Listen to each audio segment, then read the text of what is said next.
दोस्तों, कैसे हैं आप सब लोग। उम्मीद करती हूँ कि आप सब लोग अपने अपने घरों में सुरक्षित होंगे। तो चलिए दोस्तों, आज की बड़ी और ताज़ा खबरों पर हम अपनी नज़र डालते हैं। तो चलिए दोस्तों, सबसे पहले कोरोना अपडेट की ओर नज़र डालते हैं।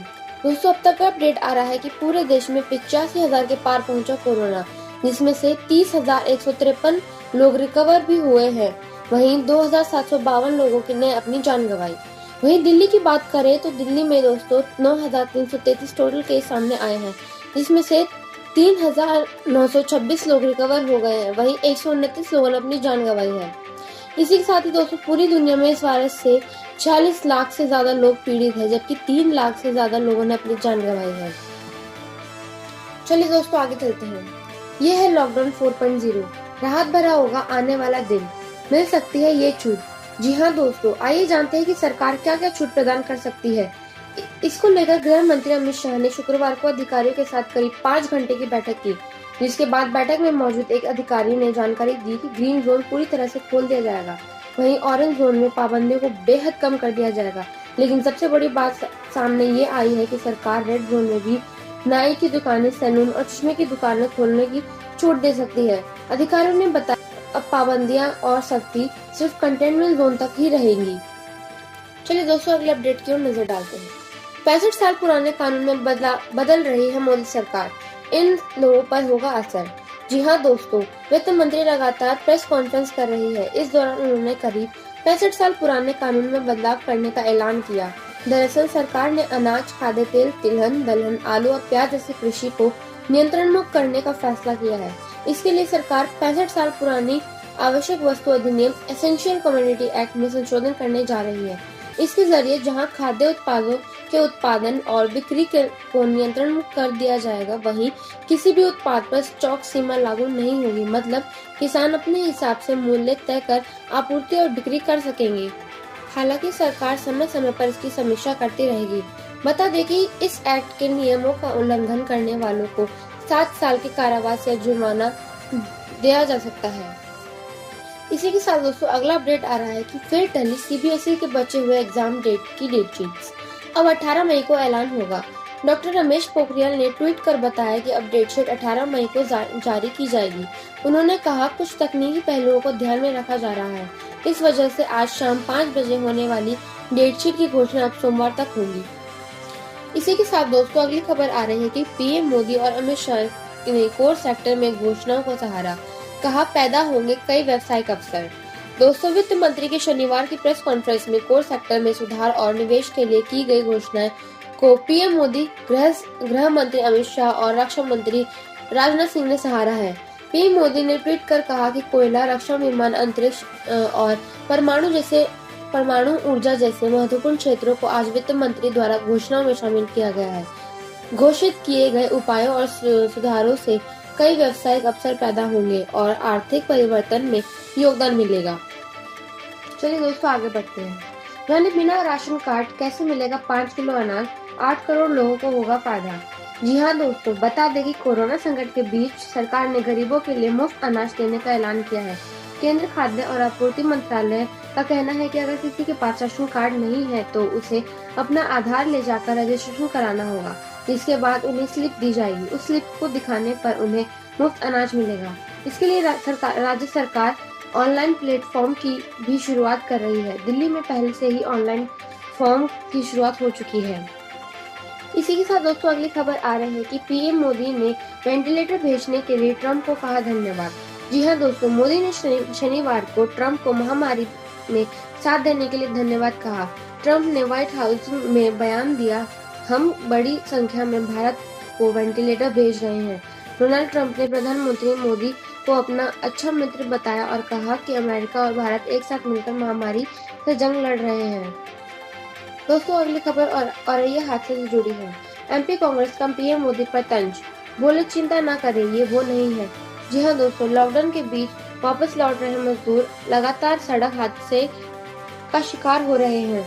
पहले औरंगाबाद में 16 मजदूर की दर्दनाक मौत और अब उत्तर प्रदेश के औरैया जिला में 24 मजदूरों की मौत होना।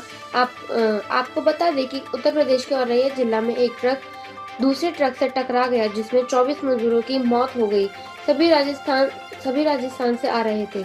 इसे लेकर मध्य प्रदेश कांग्रेस ने केंद्र सरकार द्वारा विदेश में फंसे भारतीयों को लाने के लिए किए गए व्यवस्था को लेकर भी सरकार को घेरे में लिया। विदेशों में लगातार हवाई जहाज भेजे जा रहे हैं और मजदूर पर बदहाली की हालत में हादसों का शिकार हो रहे हैं। 2:30 की बात है सर, हम लोग ऐसे ही बैठे थे, ट्रक आया, ट्रक ने ब्रेक लगाए, ट्रक ने जैसे ही ब्रेक लगाए वैसे ही डीसीएम आई उस तीसरी लाइन पर डीसीएम आई सर। उसे लगा ढाबा चालू है, उसने सोचा शायद ढाबा तो बंद था वैसे। जैसे ही उसने एकदम से डीसीएम जैसी काटी और डीसीएम जाके उसमें ट्रक में टकरा गई और डीसीएम और ट्रक दोनों जाके उसमें चले गए। हम लोग गए, जैसे ही देखा ट्रक का ड्राइवर उसमें नहीं था, डीसीएम का ड्राइवर था, उसका हाथ कटा हुआ था। हम लोगों ने उसको निकाला और जितने हम लोग निकाल सके उतने हम लोगों ने निकाले। फिर पुलिस को फ़ोन किया, 112 नंबर नहीं लगा, तो हमारे हल्का इंचार्ज हैं योगेंद्र जी, तो उनका हमने फ़ोन लगाया। उन्हें वो तुरंत बाइक से आए। ट्रक में थे कम से कम 90 से 100 लोग ट्रक में, और 30 से 40 लोग होंगे थे डीसीएम में। ये लोग जा रहे थे सर बिहार और पश्चिम बंगाल, और कुछ जालौन की और झांसी के लड़के थे। इसी के साथ अगली खबर आ रही है कि राज्य सरकारों से अपील की रेल मंत्री पीयूष गोयल ने। कहा, श्रमिक ट्रेनों को आने की अनुमति प्रदान करें। शनिवार को गोयल ने ट्वीट करते हुए कहा, हमारे मजदूर भाई ट्रकों से घर जा रहे हैं, जो कि खतरनाक है।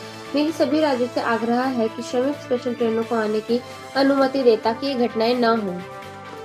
इसी के साथ दोस्तों अगला अपडेट आ रहा है कि बिना चेहरा ढके निकलने पर अब 100 रुपए से 500 रुपए तक का जुर्माना।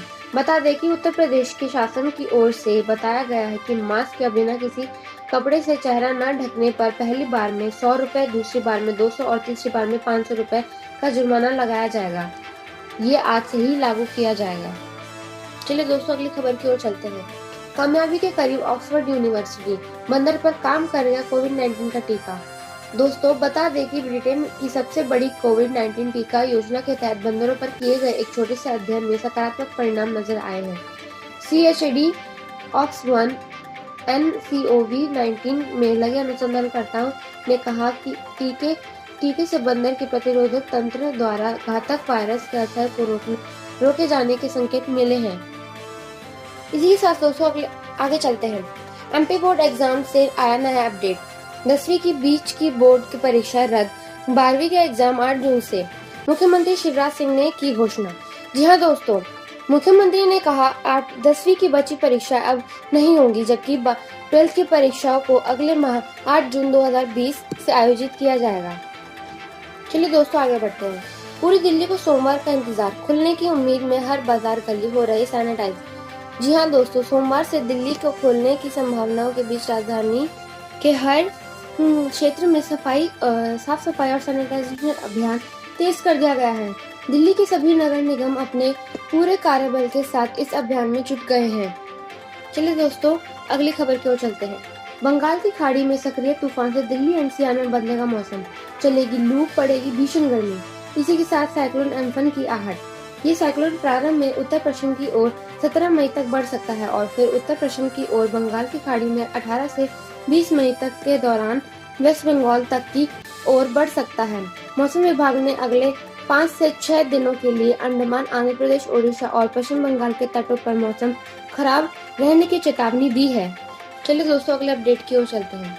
आज सोने के भाव में 500 रुपए की उछाल देखने को मिली। इसी के साथ आज 22 कैरेट सोना 46,100 रुपए प्रति 10 ग्राम हो गया, जबकि 24 कैरेट 47,100 रुपए प्रति 10 ग्राम हुआ।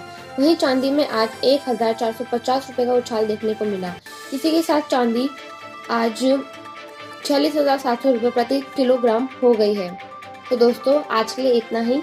कल फिर मिलेंगे कुछ नई और बड़ी खबरों के साथ। तब तक के लिए नमस्कार।